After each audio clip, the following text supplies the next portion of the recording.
nk'uko vyemezwa na Bibiliya.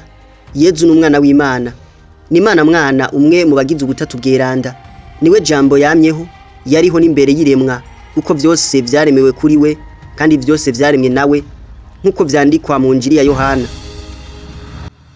Yaraje ku isi azanywe no gucungura abantu bose.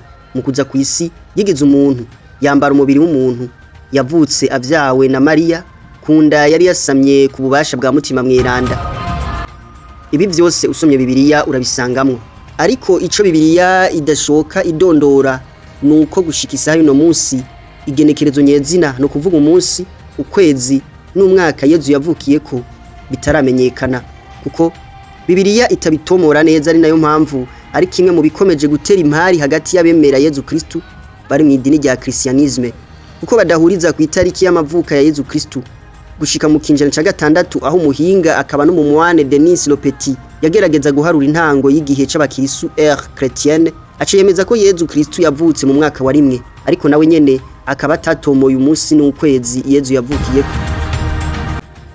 Ubu bushakashatsi bwa Denis Le Petit bwarifashishijwe nk'ukuri ahatari hake igihe kitari gito, ariko n'ubundi nicabujije ko abandi bashakashatsi isinzi babayeho inyuma y'uyu mumwane Denis Le Petit batunga gatoki ubushakashatsi bwiwe ko ashobora kuba yaribeshe ku mwaka Yezu yavukiyeko.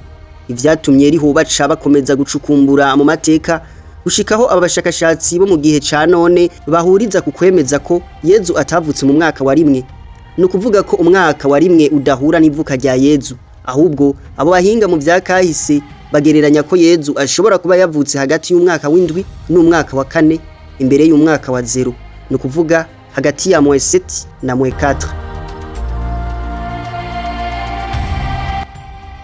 Iyi ngingo yaje ivuguruza Denis Le Petit isa niyemejwe n'impande zose gushika uno munsi, nubwo naha nyene atamwaka nyezina bashoka batomora.